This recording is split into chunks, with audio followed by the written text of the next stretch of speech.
Hello and welcome to Network Insights from Move Consulting. Network Insights is our opportunity to speak to the amazing people who make up our network and for them to share insights into their work in supporting people to be more physically active.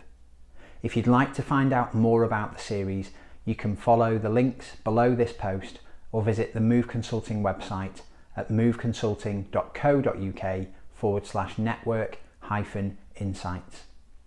Now, I'm delighted to introduce our 10th episode in the series, where the conversation will focus on blending the physical and digital offerings to benefit our health.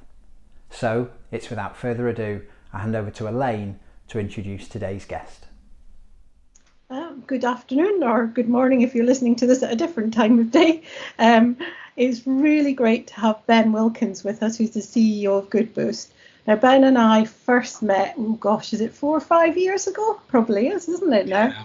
When Ben came to see me when I was working at Swim England, saying, I've got this great idea for creating therapeutic spaces in swimming pools. And of course, we were all over that because that was what we were trying to do, was to try and make pools more accessible to people with health conditions. But I'll let Ben explain a little bit more about what he came to us with and what he subsequently has achieved with Good Boost. So Ben, please tell us a little bit about this. Thank you very much, Elaine. So my primary day-to-day role is as CEO of Good Boost. As Good Boost, we are a social enterprise that use digital technology to create therapeutic spaces in swimming pools, which is ultimately through an AI system that creates personalized aqua rehabilitation and personalized aqua exercise. And we deliver this on waterproof tablet computers. So that's my day-to-day job. But my background is an osteopath, a background in research focused on aqua rehab and peer-led community MSK services, and a few different hats on, sitting as an MSK champion for Versus Arthritis. I sit on a few different boards and panels around health commissioning, community MSK services, social prescribing, and currently completing a fellowship in the role of gamification for older adult rehabilitation. And when do you sleep? What am I used to? I think I've got better over the years at saying no and putting a hard stop on a working day. Oh, okay. It's not easy setting up a new business, as we know, and there's always challenges. But you've done an amazing job and won quite a few awards for your work as well, haven't you? Yeah, a fair few international, a fair few national. We're starting to get that recognition, which is great to have that external validation for the work that we're doing. Oh, well done. Well, we're here to talk about digital solutions. I was just saying to Craig before we started, I kind of feel like my mother nowadays when it comes to looking at internet and digital and online and everything. So for somebody like me, can you explain what we mean by digital and online and what the differences are and some of the things that you've been engaged with? Yeah, I would say in its simplest definition, online is something that is connected to the internet. And this could be videos on YouTube, a read-through guide. Whereas the difference of digital is that it's a format or a process, and it's the technology that can generate, store, process data. But importantly, this could be online, but doesn't need to be online. And so this technology and the use of data can be used to meet consumer expectations, capture insights, deliver value across within the leisure industry, capabilities and culture, from staff to customers, processes and systems, service and experiences, which could be in leisure venues, in the community, at home. Digital is often online, but I think that's the thing. It doesn't need to be online to be a product or service that can create a service. And you've mentioned data, and we'll maybe talk a little bit more about that, because I know one of the amazing things that when working with you in the Good Boost app was that live collection of data of what was happening to the individual, what activities they were doing, which was absolutely valuable. But what other things do you see digital being used for? What are the opportunities there when it comes to the physical activity world? It's huge. So I guess first of all, we should break down kind of how we break down what type of data there is, and what type of digital service that can be. So I categorize that between structured and unstructured digital opportunities. So structures are things that are consistent and monitored within the rules of a system, such as, let's say, within the leisure industry, booking systems for classes, a structured system which have rules and requirements and logic behind it, how either staff or consumers interact with them. It can also be exercise apps, analytics and monitoring systems, online sales for equipment. So that's kind of within the structured area. You then have the unstructured area of data as well, which is often user-led and user-generated. Things such as social media, reviews online, web chats, inbound feedback from customers. Both of these structured and unstructured opportunities are potentially huge for the leisure industry. I think today, I'm not a social media expert, I'm not a review expert, so rather than going for the unstructured side, we will stick to most of the structured conversations today.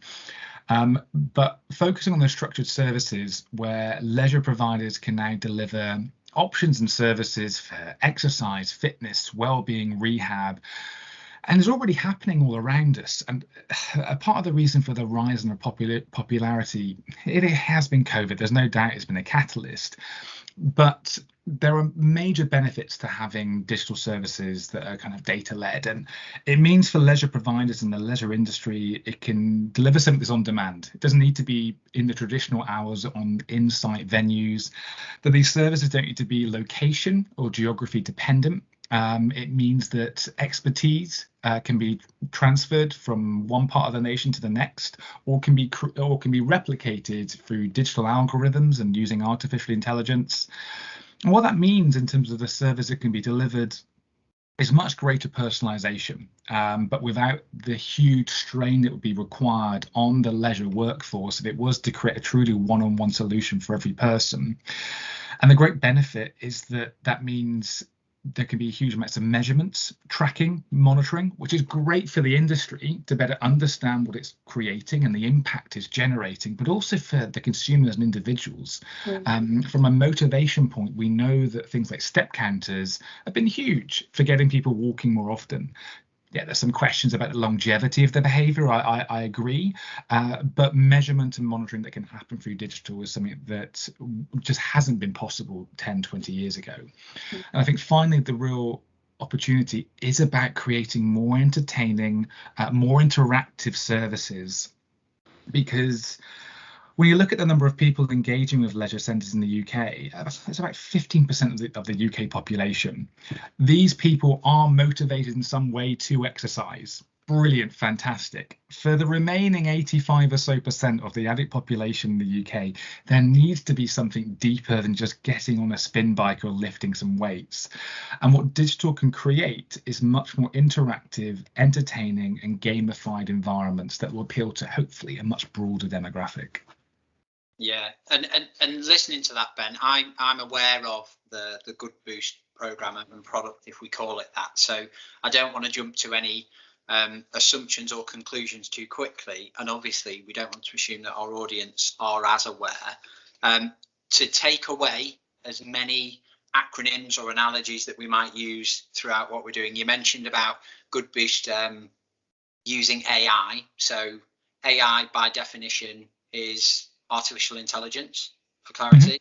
And this that you're alluding to, I'm hearing kind of all in the background. Oh, that's what Good Boost do. That's what Good Boost do. So, do you want to tell us a little bit in summary as to specifically that program and how that's connected in? Yeah, so I'll give an example of the technology we've created over the past few years, but more importantly, it's the operational delivery of it in leisure centres, which I think is a bit unique. There are other organisations out there that do AI physiotherapy, AI rehab. We took on the challenge for our sins to see if we can deliver that in swimming pools. It's not often you try to put tablet computers in pools. It seems like the worst thing you can do. So in terms of how the technology works, went out, brought together some of the most leading thinkers and clinicians in aqua rehab and the most published researchers to look at where is the evidence and are there certain algorithmic principles that you can apply to create rehabilitation programs for people in water with certain health conditions, with certain functional deficits or preferences as well. And so we spent 18 months or so looking at how could that be created, if it could be created. And once we got to a point of realizing that it was possible and it could be evidence driven and it could follow clinical guidelines, how could we digitize that so it could be automated without needing to have a clinician or a therapist present at all time? So that's kind of the under the bonnet system that Good Boost uses, that we completely it was completely unique, and it's something that we've developed over multiple years now. And it's been great to have it externally validated as well through audits, by working with academic partners, and we've now had kind of stamps of approval for the NHS and stuff like that too for the digital technology assessment. So that's what it is under the bonnet. It's a personalised exercise system that, based on someone's registration, will then give them a set of exercises based on that information, but it constantly adapts and evolves session to session, because the beauty of having a tablet computer poolside is we keep gathering data from the user. And that means, just like having a one-to-one PT or a one-to-one therapist, it can keep changing over time. That's the principle of the software underneath it. We've had to work really hard from an operational perspective to get this to work in leisure centres. And if I think back 3 or 4 years, and the tablet computers we were using, they were no more than a 80 quid tablet you could buy at a local retail store in a plastic case that we did a bit of tinkering to make sure we can get a charging cable inside it. And we put them on poolside, and it was great. It gave us the basis to start getting that service delivery, feedback from users, how we should tweak it. Where we are now is we've gone out to design our own waterproof tablets, because there was nothing in the market that was quite right, and they are brilliant. We even had NHS hydro pools buying them directly now, because they've been so great.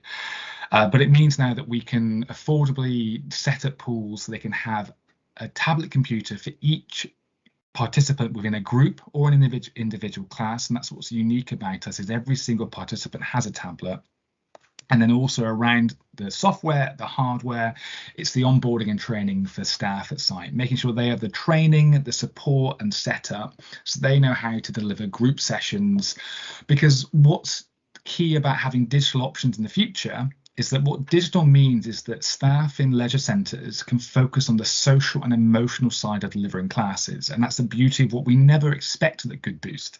But you have instructors who are there to have conversations, to make people feel warm and welcome, rather than having to show people which arm to move and leg to kick, because that's what the technology can do.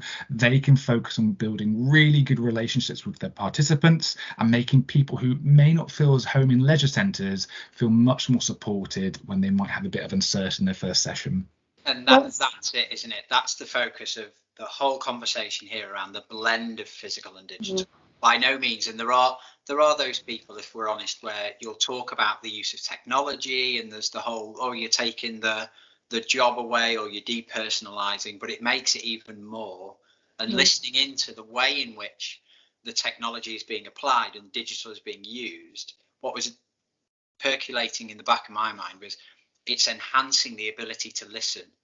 Because one thing that is a weakness to a degree for us, if we deliver, let's use analog as the alternative, is that we can miss things, we can not pick up on maybe a piece of information, but the digital gives us, the digital platform in this case gives us that security that data is completely accurate, and it allows us to concentrate on other things. So it completely enhances the experience, and it's great that that's not, I see it anyway, as not being the intention setting out, but it's what's been learned along the way. That makes it even more powerful for me. So it sounds amazing. Elaine, we jumped in at the same time. Yeah, I was just going to say the same thing. Having experienced it, I've done a few sessions in my time, and really loved the fact that at the core of this was still keeping that connection with people together. And I know you're doing more to build that. When people can't get together within a pool setting, to keep that connection going. And for me, that was the crux of it. It was the fact that we could play some silly games, did it like a circuit, and then we'd go and play a silly game, and it was great. It was just a bit of fun, and so it didn't feel like you were going for therapy, which it could have felt like, because it is a very prescribed exercise program, but it doesn't feel like that at all, which is great, which is part of it. Yeah. So and we look at things like at the moment, obviously the health service are engaging in a new model, which we spoke about in another webinar we've delivered with EMD UK around social prescribing. And again, the use of digital, and if it were to be that digital was completely the solution, that kind of to a degree goes in the face of things like social prescribing, which by definition, it's the social part of it. So that connection with people and communities is so important. So it just brings through, and I just love the fact that there is a genuine, and there are many, many other different examples of this, but a case study where it's just shown that it's really amplified that piece. Here's a question, Ben. Some people listening may be thinking that sounds great, but Good Boost are a founded organisation, what sounds like a very technical piece of technology and application. Where do you start? What's the first step if you're to think about as a leisure provider or even somebody that's in a community group? How could we engage with digital? Are there any key tips to look at or think about, or what would you say? I would say as a sector, there is a long way to go yet, and I think it's more and more recognised. So UK Active put out the Active Digital Futures report about 6 months or a year ago now, and I've got some stats that like 98% of leisure providers think that digital will play an increasing role in the future. I think they're completely right. Whoever the 2% were that said no, I want to find out who they are and why they said that. But 50% said it will also play a critical role in their business in longevity and survival. However, 20% said that it was a real challenge to get directors on board to recognise the importance of creating digital infrastructure. So you have this recognition that digital was critical, but at the same time getting leadership teams to focus away from what's been a very tough financial year for leisure, to move away from core business to start to figure out how to create digital infrastructure is not an easy sell when there is uncertainty about P&Ls and future financial possibilities. So this is what needs to happen is, in order for digital to be integrated, it needs to be relatively simple. And I think the idea that if you need to start installing completely new Wi-Fi and internet systems, if it needs extensive hardware to make it happen, which is extremely expensive, it becomes cost prohibitive to either create the infrastructure, or at the moment for a lot of leisure providers to buy the equipment as well. So in terms of making it happen, not just for Good Boost, but for any digital solution in a leisure centre, is making sure that it's easy to install, it uses relatively low cost or easy to substitute hardware for things like maybe laptop computers, as opposed to £3,000 camera systems to do functional analysis for monitoring and stuff like that. That is kind of what's really important, I think, for services going into leisure centres. For the leisure centres and the community groups themselves, there is something around technology literacy for their staff to have a better understanding of what it means. And I think removing some of that fear that this isn't technology to replace anyone. The need and demand for physical activity and kind of health in the UK is far greater than any app could solve. And importantly, if technology and apps were going to be the panacea and take over everyone's jobs, that would have happened by now, because Orca, who was the medical app regulator and reviewer, so not regulator, but reviewer in terms of quality, highlighted there are over 300,000 health and wellbeing apps on the App Store. And yet this hasn't been the dramatic change in the silver bullet yet for health and wellbeing. Yeah. So digital technology is not going to take away people's roles and jobs, because it just hasn't, and it won't. Because what's so important is that emotional and social connection, which you can get in person at leisure centres, that you just can't get through an app that you just watch exercises on, that's completely one-dimensional in your relationship with it. So it's about making sure that staff have that understanding, a little bit of digital literacy. Yes, Wi-Fi will be critical. And I think mapping out where there is good and bad Wi-Fi in a leisure provider or a community centre is going to be important for understanding how this can be deployed. But those are the key things. I mean, I will go for some examples, I think, of best practice in a moment in terms of what options are out there. But it shouldn't be any more challenging and difficult than thinking about how to set up Wi-Fi in a domestic home. And the services that can be delivered through leisure settings that are digital, that can create great value and new services, have to be designed. There's no more challenging than putting a smart fridge in your home. That's kind of where it needs to be as a sector. There are some organic examples of not necessarily as complex, but where just individuals who have that digital literacy that you're talking about, and that is so important, are engaging with platforms and to a degree using them in the way that they weren't necessarily already intended. So if I take my cycling club as an example, we use a cycling mapping platform to plan what the route will be. That tells us everything we need to know about it. The data's shared.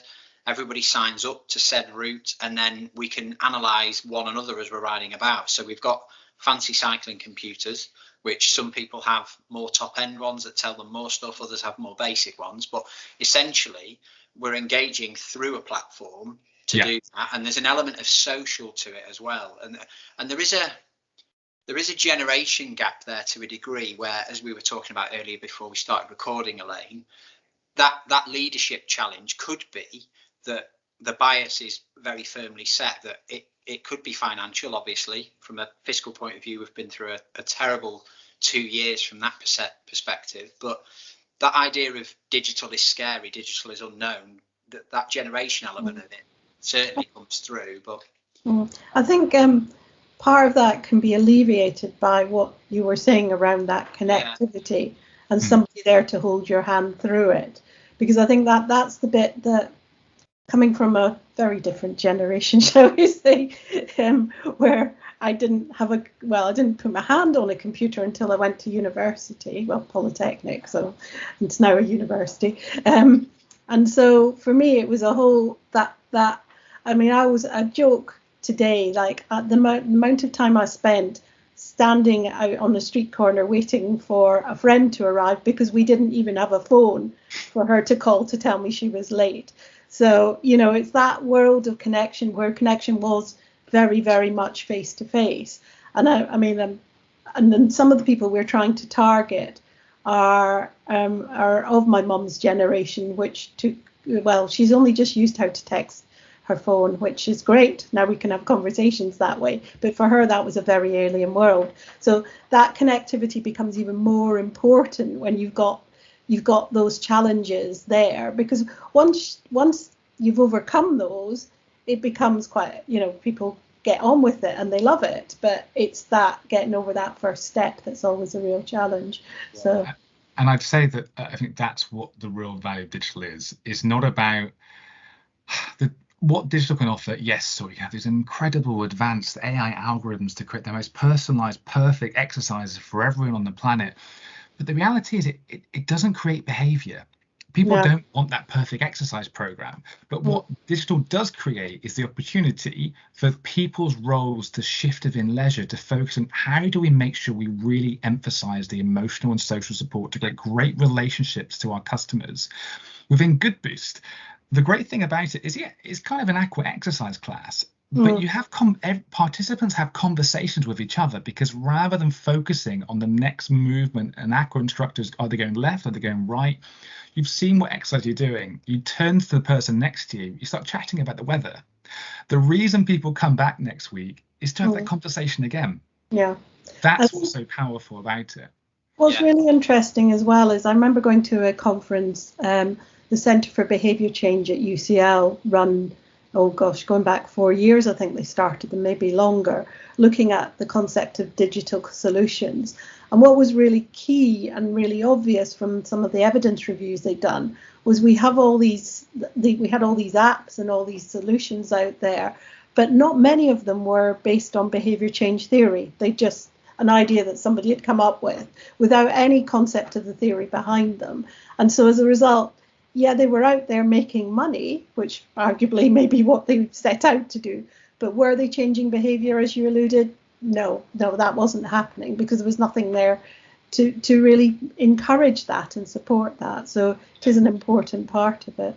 There was a recent paper, I'm not going to try and quote the name of it because it was far too long, but Professor Charlie Foster, shared it on Twitter, and I had a quick read, and it was about, you mentioned the point yourself earlier, Ben, that the longevity of behaviour change, or the establishment of long-term behaviours in relation to physical activity, does a digital medium like a watch or whatever it lead to that, and it's one of those. One research paper may find X, the other, and a different study may find Y. But one thing that I pull back to, so from my experience in relation to coaching physical activity and sports of different kinds, is often one of the biggest barriers is that people do too much too soon. And back to that digital literacy and the ability to integrate it into, is I see the potential for digital, as well as getting the experience within the leisure environment, within that leisure centre, right? It's also the empowerment outside of that session, because I often find myself speaking with coaches about the idea that just appreciate that the people that you're working with and supporting to be active, the majority of their time they spend away from you. So if you're trying to enable them and support them to be more active, they might get a little bit active in the 45 minutes you've got, but then there's 23 hours and 15 minutes of time where they're being potentially, based on their environment, dissuaded from all this great stuff that you've done. Mm. So providing digital literacy or supporting people to understand and to be able to take those, and again, it's not, as recent research papers have suggested, just going get a smartwatch and you'll be fine. Not enough. There needs to be a bit more, doesn't there, around it? So that leads me to thinking, you mentioned some examples of good practice or things that we could highlight. Is there anything that sits in that space or others that you think are really important? So also, one of the primary digital services being delivered by, I would say, the majority of leisure operators out there are the member apps. Most providers now have an app for their service, which is all around your membership management, booking systems for classes, but also exercise services you can do at home. And I think this is a real value add to leisure providers now, if they can not only provide the in-house services when people show up, but also virtual services that people can do at home. Is a huge value add. But what's been interesting is if you look at the ratings of these operator-run membership apps that they have the exercise programs integrated in them too, is that the industry average for fitness apps across Apple and Android is around 4.3 stars. That's 40% higher than the average score of a leisure operator app, which is on average about 3 stars. So ultimately, a kind of similar app is delivering some exercise services. Admittedly, the leisure operators have a booking system in there as well, but is scoring a good amount lower than the average fitness app on the market. And so this is really important when it comes to creating adoption of digital within a consumer group of leisure members. If they're having poor experiences using the digital services, then they're going to be agnostic about using digital in the future, rather than certain that digital solutions delivered by this leisure provider is what I want more of. So it means that what leisure providers need to look at, what they're doing already, is how are they making sure it's not just an app that has the functionality, but is it having a great customer experience, a good customer journey? Are they looking at the user interface to make sure it's easy to navigate? These are the things which I don't think have been picked up as a factor of importance. It's been more around, let's get the functions in there, the features in there, so it does the things we want it to, but does it deliver it in the way that the user groups want? And also with leisure, particularly things like Leisure Trust, who have an age group from 5 years to 100 potentially.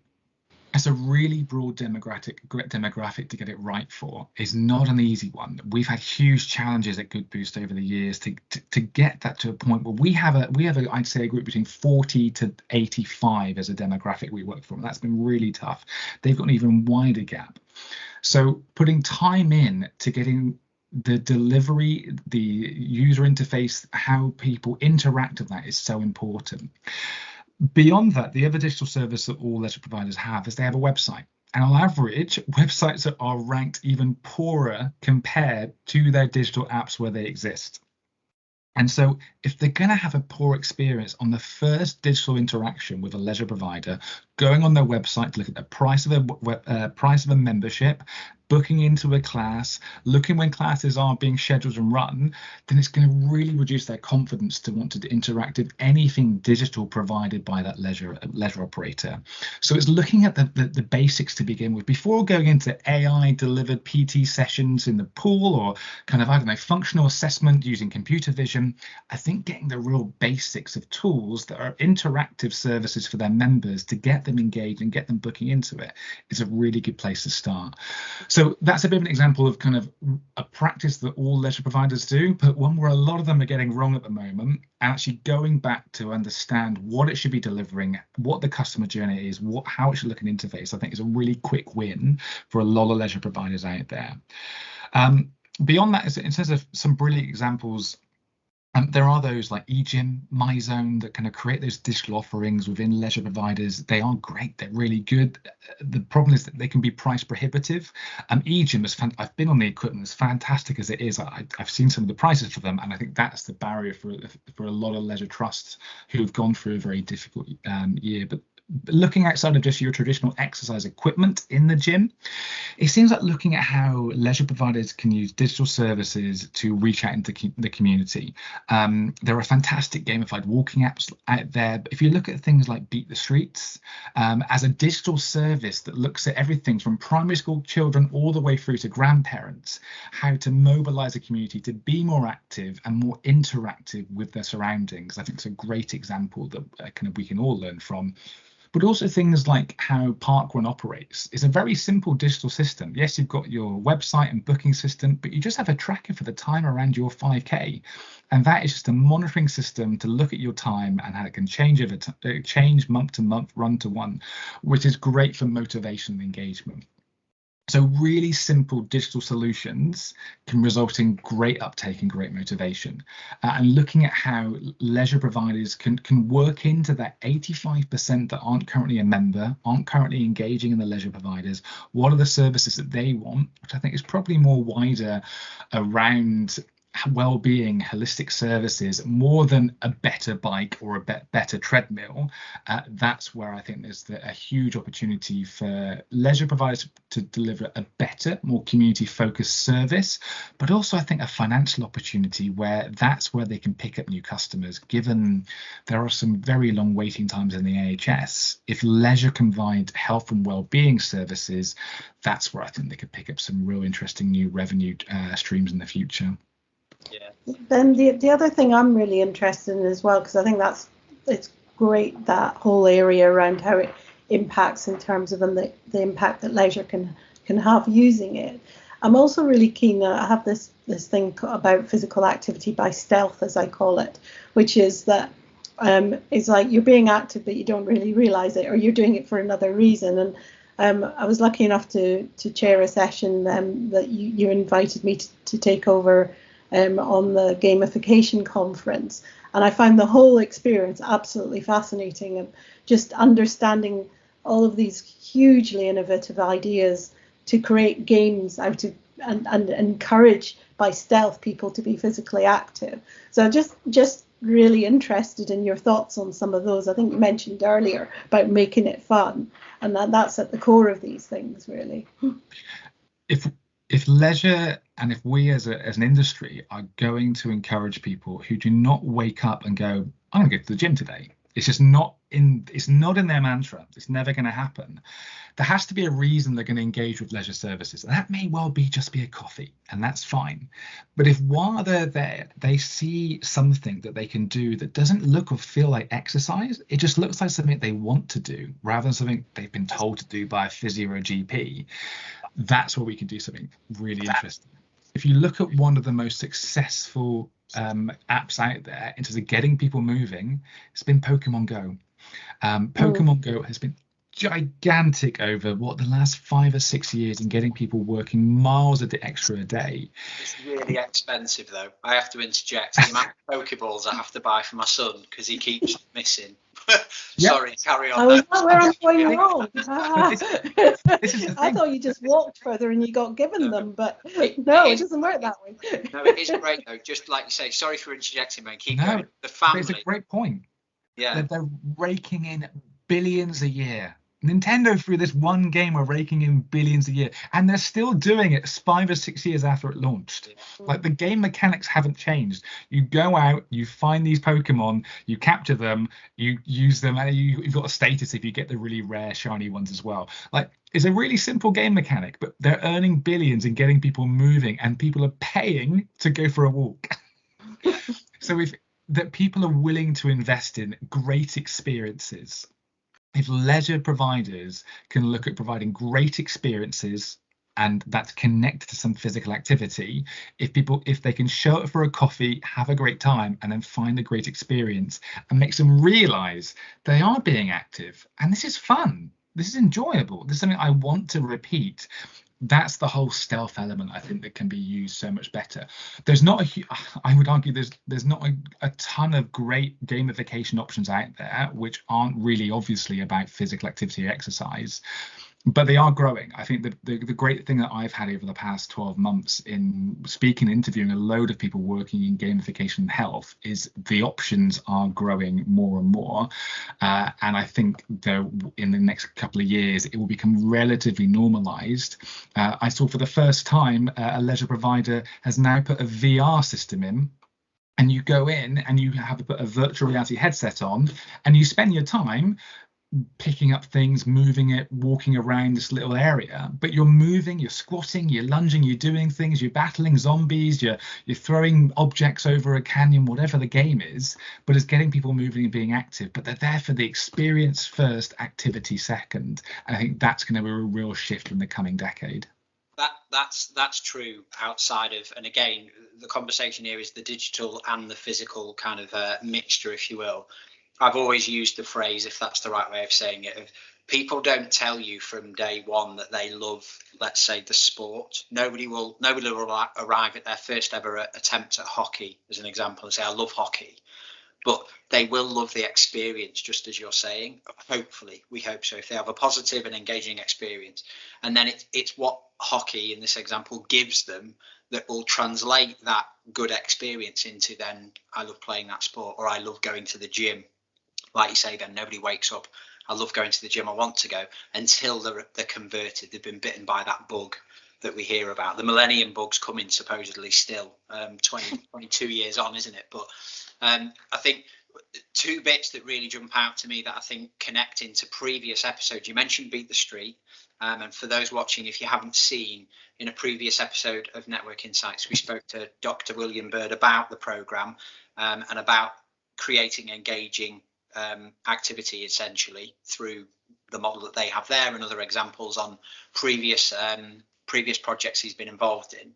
And the second is this term around universal proportionalism. So when we're thinking of the services that we provide, I'm sure you will agree, Ben, what we're not suggesting here is that we need to develop digital. It's certainly coming, and we need to keep on the crest of that wave if we're going to stay relevant, let's say.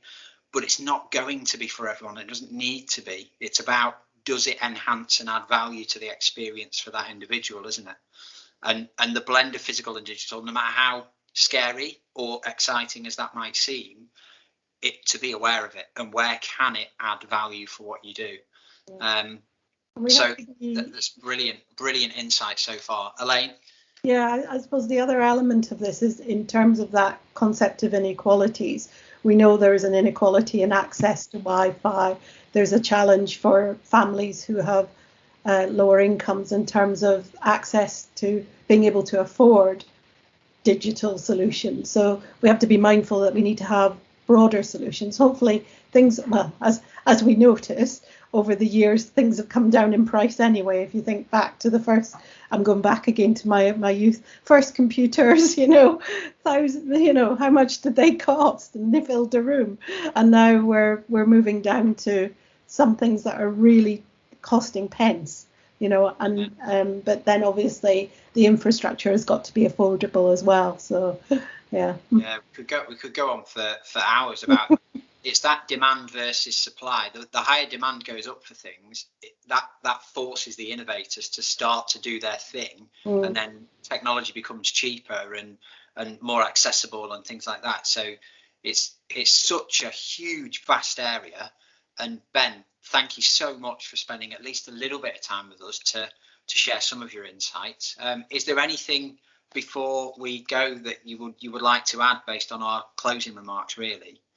Yeah, when we're competing with the likes of Netflix and Angry Birds and social media, if leisure and fitness is going to compete, we need to make sure there's just exceptional experience that they can be offered, and they're not just ones that exist only within the leisure facility, but one that people can take home with them to encourage them to go back again. So I think, from my point of view, pools can be incredibly boring. Like, what would the pool of the future look like? What would an interactive pool look like? What would a connected pool to multiple devices look like? What would Pokemon Go and the swimming pool look like? I think those are things we need to look at to make really rich and deep experiences for people, particularly as generations come through and the expectation of what level of interactivity and experience they expect to have, which they have in their pocket day to day.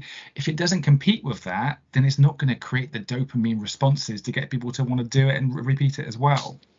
In terms of looking at digital solutions, I think start simple. I think always testing the analog first, really understand the problem that the digital solution's trying to solve. I think you can whack an app on something or whack an AI on something. I think that's a right thing, but actually it's not always necessary. I think really go out and understand the problem you're trying to solve. Go out and design with those customers and users. We spend a huge amount of time speaking to leisure providers, to our end users, to understand, are we doing the right thing? Because developing technology and deploying technology is really time consuming and expensive. You might as well go and make sure you're doing the best thing possible you think's right, rather than making an assumption in an office somewhere. And then is making sure we're collecting the right data. And what I mean by that is that if leisure providers are going to start delivering better experiences, if they're going to start delivering health and well-being and more, understanding if they're creating change rather than just delivering services and assuming that it's creating change, it's so important. Particularly where I see the future for leisure is to have deeper contracts and relationships with the NHS, with public health, and a really critical part of that is going to be demonstrating and evidencing the health and well-being value of those services. So where services are planned to be delivered, make sure you're collecting data, and the right data, to demonstrate the impact and justify the commercial case for doing it too. Brilliant. Thank you so much, Ben. Thank you. As always, if you would like to learn more about other episodes in the Network Insights series, please visit the links below this video. We'll also make sure to share more information about some of the points raised in today's conversation with Ben. Thank you so much for your time and insight, Ben, and we'll look forward to seeing you all.